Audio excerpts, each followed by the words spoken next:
জুবিন গাৰ্গৰ যিটো আদৰ্শ আজি সেই আদৰ্শৰ বিপৰীতেই সব কাম হৈ আছে। তেওঁৰ শৰীৰতে মহাদেৱৰ টেটু বনোৱা আছে। তেওঁ এজন শিৱ ভক্ত আছিল। এতিয়া তেওঁক লগাই দিয়া হল মোৰ জাতি নাই ধৰ্ম নাই। জুবিনকটো নাস্তিক বনাই দিলে বাওপন্থীসকলে। কয় জুবিনৰ জাতি নাই ধৰ্ম নাই। হিন্দু ধৰ্মৰ নামত বোমা নুফুটাব আৰু আমাৰ যি মন যায় আমি তাকে কৰি থাকোঁ। 100 বছৰ পিছত নৱপ্ৰজন্মই জুবিনক কেনেকে চিনিব? জুবিনক মই মায়াবিনী হুৰ হুৰ হুৰাই দিয়া গানেৰে সমৃদ্ধ এজন জাতীয় বীৰ হিচাপে জানাৰ বাবে আমি কাম কৰোঁ। জুবিনক ন্যায় দিয়াৰ নামত এছাম ব্যক্তিয়ে জুবিনৰ সত্তা আৰু জুবিনৰ আত্মাক হত্যা কৰিব খুজি আছে। যোৱাকালি স্থানীয় ৰাইজে জিলা আয়ুক্তৰ লগত এখন সভা কৰিছে আৰু কেইটামান প্ৰস্তাৱ লৈছে। জিলা আয়ুক্তই এই দিশত ৰাইজ আৰু জিলা আয়ুক্তই এই দিশত সিদ্ধান্ত ল'ব আৰু তাতে চৰকাৰে হস্তক্ষেপ নকৰে। যোৱাকালি মিটিং হৈছে, গতিকে অহা কালি পৰহি যি প্ৰস্তাৱ আছে লাহে লাহে জিলা আয়ুক্তই তাক ৰূপায়ণ কৰিব, কিন্তু চৰকাৰ বা ৰাজ্য চৰকাৰে ইয়াত হস্তক্ষেপ নকৰে। এইটো তেওঁলোকে আলোচনা কৰি আছে। আমি এক্সপাৰ্ট কমিটি কৰি দিছো। তেওঁলোকক চবকে সময়সীমা দি থাকিলে তেওঁলোকে মুখ্যমন্ত্ৰীক বেয়া পাব নহয়। চবতে যদি ডেট দি থাকো কেতিয়ালৈ কেতিয়ালৈ চবতে ডেট দি থাকিলে বিশেষজ্ঞসকলে বেয়া পাব মোক। গতিকে মই ডেট দিয়া কামটো নকৰোঁ। দিলীপ শইকীয়াই কালি এটা কথা মুকলিভাৱে অভিযোগ কৰিছিল যে গুৱাহাটীৰ কিছুমান কংগ্ৰেছ নেতাই আচলতে পাল পাতি তেওঁলোকে সমাধি ক্ষেত্ৰলৈ মানুহ পঠিয়াই জুবিন গাৰ্গৰ যিটো আদৰ্শ আজি সেই আদৰ্শৰ বিপৰীতেই সব কাম হৈ আছে।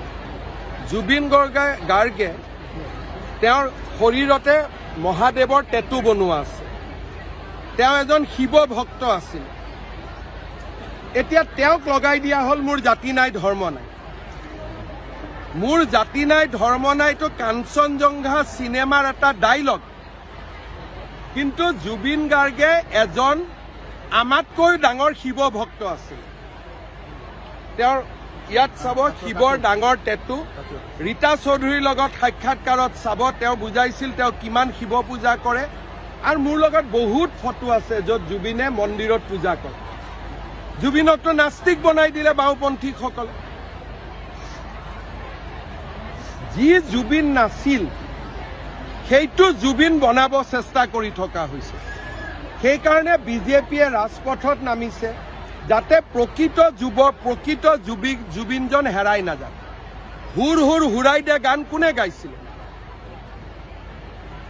এতিয়া সেইবিলাকে যিবিলাকক জুবিনে নমতা অতিথি বুলি কৈছিলে তেওঁলোকে জুবিনৰ সমাধিত আহি ভিৰ কৰি আছে। কয় জুবিনৰ জাতি নাই ধৰ্ম নাই।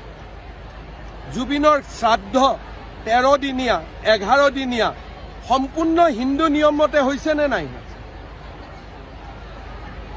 গতিকে জাতি নাই ধৰ্ম নাইটো কোনে উলিয়ালে? এই গোটেই জুবিনৰ সন্মুখত লৈ সনাতন হিন্দু ধৰ্মক দুৰ্বল কৰিব বিচৰা হৈছে।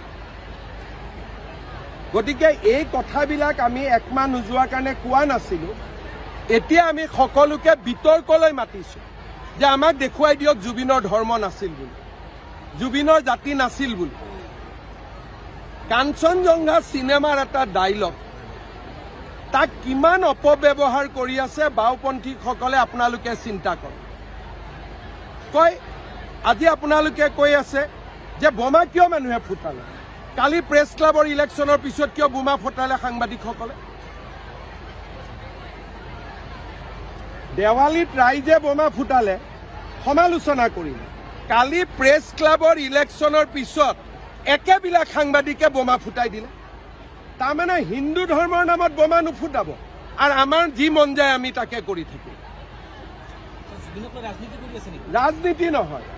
জুবিন যেন হিন্দু বিৰোধী আছিল, জুবিনৰ যেন ধৰ্ম নাছিলে, তেনেকুৱা পৰিৱেশ এটা অসমত সৃষ্টি কৰিব খোজা হৈছে যাতে উচ্ছেদ হ'বলগীয়া মানুহবিলাকে নিৰাপত্তা পায়, যাতে এই যি আমি এটা অসমক জাতি মাটি ভেটি বচাবৰ কাৰণে এটা আমি তীব্ৰ গণ চিন্তা কৰিছোঁ, তাক যাতে স্তীমিত কৰিব পৰা যায়।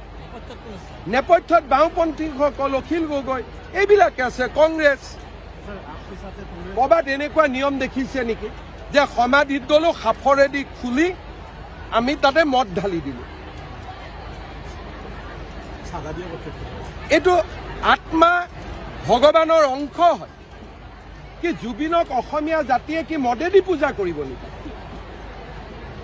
এইবিলাক নিয়ম কোনে কৰি আছে যে জুবিনৰ বিষয়ে যাতে অহা 100 বছৰত এটা মানুহৰ মনত বিৰূপ মনোভাৱৰ সৃষ্টি হয়? 100 বছৰ পিছত নৱপ্ৰজন্মই জুবিনক কেনেকৈ চিনিব? জুবিনৰ গানেৰে নহয়, যেন জুবিন এজন মদ ভাল পোৱা ব্যক্তি আছিল। জুবিনৰ গানেদি আমি জুবিনক স্মৰণ কৰোঁ, জুবিনৰ সমাধিত সাফৰেৰে মদ ঢালি নহয়। আজি যোৱা 1 মাহত যোনে যি পাৰে তাকে কৰি আছে। ভাবিছে সকলো নীৰৱ হৈ যাব। আমাৰ নীৰৱতা এমাহৰ নীৰৱতা আছিল। এতিয়া ঢালকচোন কোনোবাই অহাকালিৰ পৰা। মই জুবিনক কেতিয়াও মদৰ লগত পৰিচিত ব্যক্তি বুলি জানিব নিদিওঁ। জুবিনক মই মায়াবিনী, হুৰ হুৰ হুৰাই দিয়া গানেৰে সমৃদ্ধ এজন জাতীয় বীৰ হিচাপে জানাৰ বাবে আমি কাম কৰোঁ। এইবিলাক কি চলি আছে? এইবিলাক কি চলি আছে? কোনে চলাই আছে? অখিল গগৈয়ে পাল পাতি মানুহ পঠিয়ায়, কংগ্ৰেছে পাল পাতি মানুহ পঠায়।